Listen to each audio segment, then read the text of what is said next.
Welcome back, my dear students of grade 10. In our second chapter of economics, that is sectors of the economy, today we will discuss how to create employment in the different sectors. In the last video, we have studied about the three sectors and compared these sectors according to their total production and employment opportunities. Today, our topic is how to create employment in these sectors.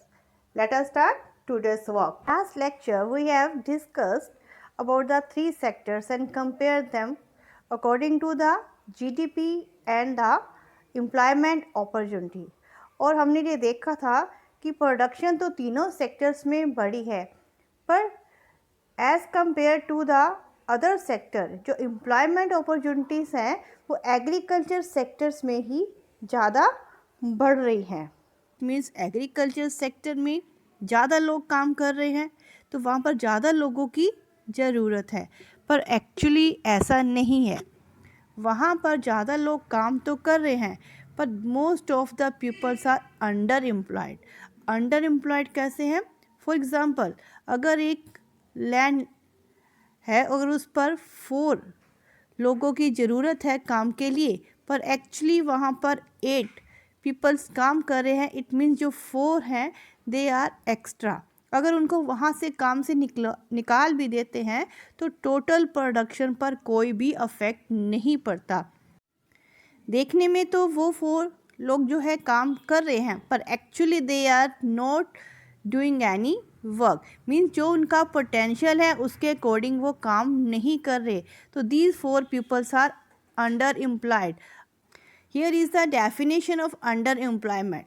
This is the situation of underemployment where people are apparently working but all of them are made to work less than of their potential.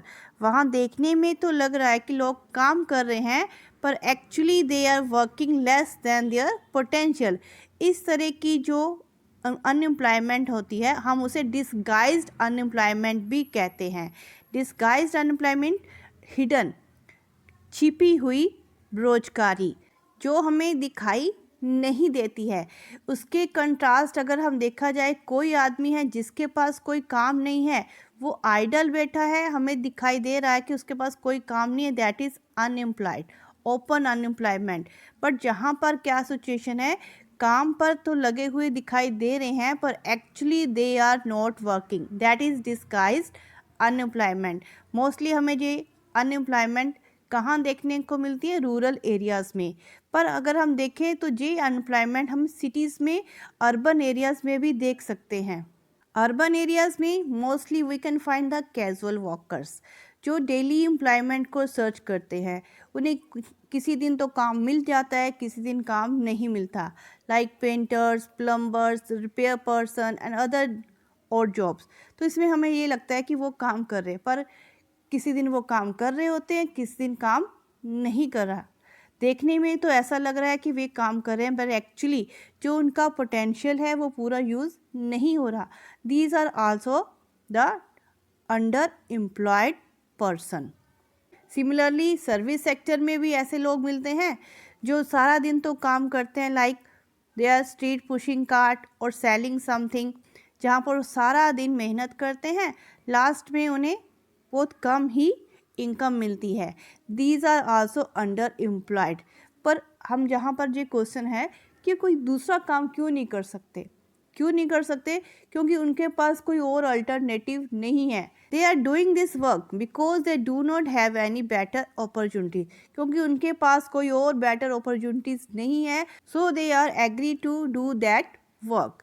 Next question is, how can we create the employment opportunities in these 3 sectors? Let us discuss these methods. How to create more employment? वो और employment opportunity कैसे create की जा सकती है? तो इसमें सबसे पहले हम एग्जाम्पल्स लेते हैं एग्रीकल्चर सेक्टर का.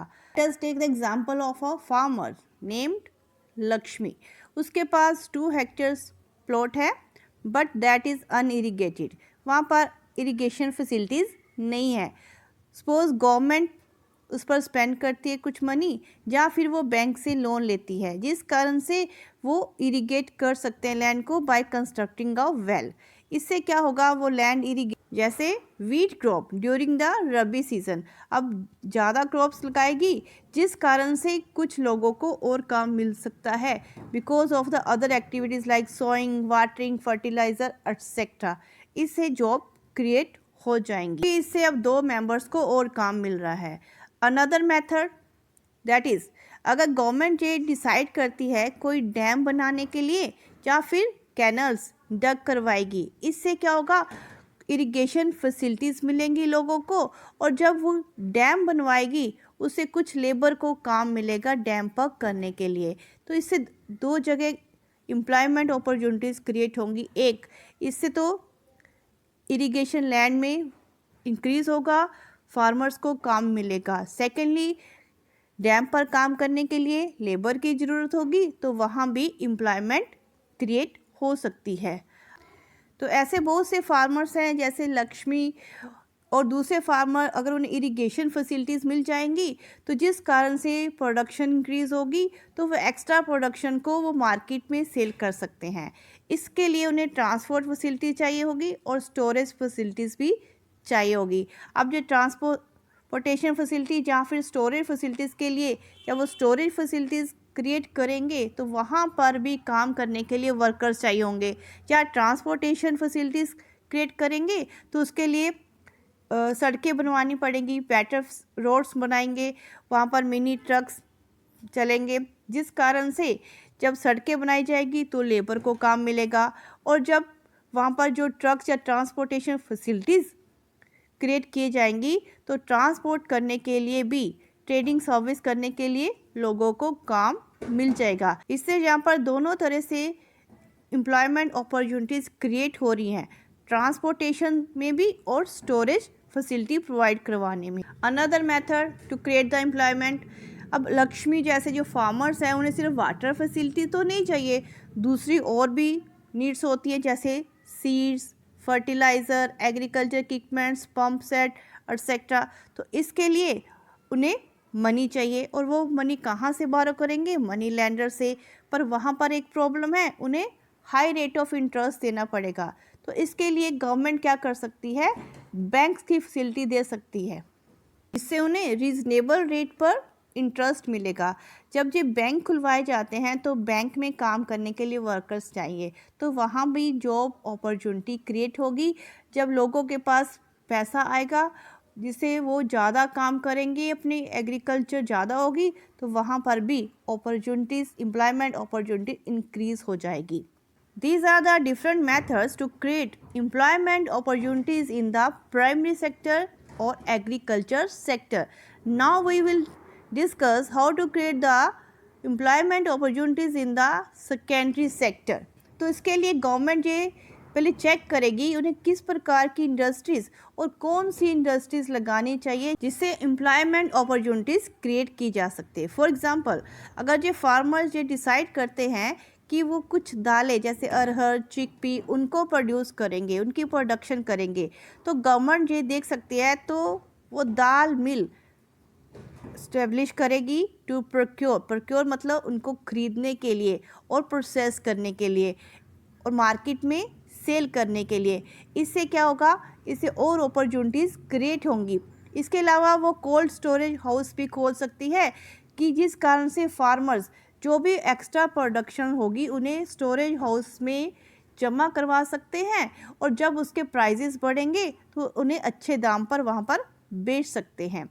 Another method to create the employment in the secondary sector means, अगर किसी विलेज के पास कोई फॉरेस्ट है तो वहाँ पर वो हनी कलेक्शन सेंटर स्टार्ट कर सकते हैं। यहाँ पर फार्मर हनी को कलेक्ट करके वहाँ पर बेच सकते हैं। इसके अलावा दूसरी इंडस्ट्रीज़ भी सेटअप की जा सकती है जो वेजिटेबल या एग्रीकल्चर प्रोड्यूस उनको प्रोसेस करेगी और बाहर की मार्केट में बेच सकते हैं। So these are the different method to create employment opportunities in the secondary sector. Now we discuss how to create the employment opportunity in the tertiary sector. In the tertiary sector, to create the employment opportunities, different methods that we can adopt. For example देखा जाए तो 60% people in India's population belongs to the age group 5 to 29 years, और इसमें से देखा जाए तो 51% है जो educational institution mean school college जाते हैं, बाकी इनमें से स्कूल कॉलेज अटेंड नहीं कर रहे। फॉर एग्जांपल अगर 100 लोग हैं तो उसमें से सिर्फ 51 जा रहे हैं, 49 जो हैं वो अटेंड नहीं कर रहे किसी भी स्कूल कॉलेज को। तो इसके लिए हम क्या कर सकते हैं, तो उनके लिए स्कूल कॉलेज खुलवाए जा सकते हैं।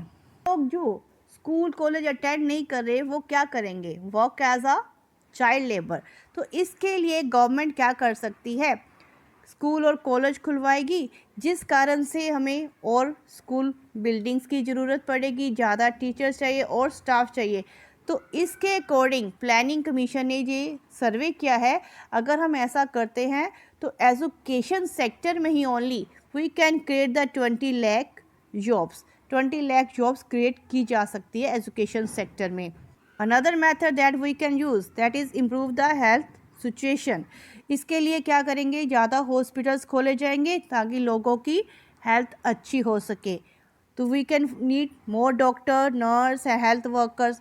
तो इससे रूरल एरियाज़ में भी हॉस्पिटल खोले जाएंगे, अर्बन एरियाज़ में भी, जिससे और एम्प्लॉयमेंट अपॉर्चुनिटी क्रिएट हो सकती है। Another method to create the employment opportunity in the tertiary sector that is tourism, regional craft industries and new service like IT।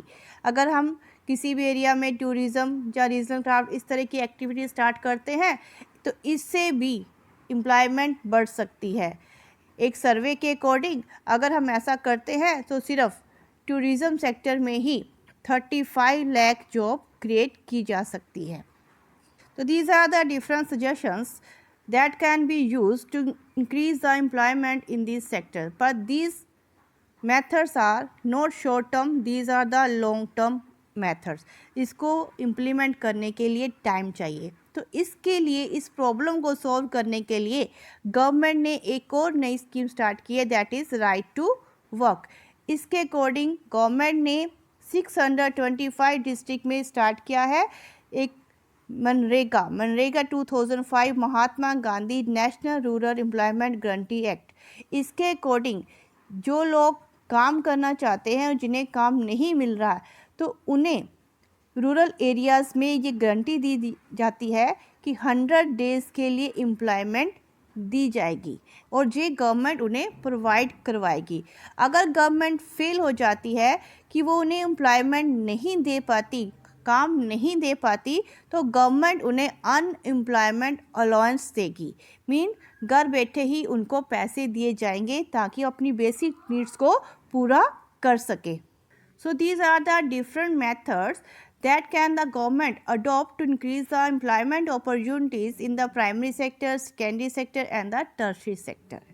That's all for today's lecture. In the next video we will discuss about the organized and the unorganized sectors. Thank you for watching this video.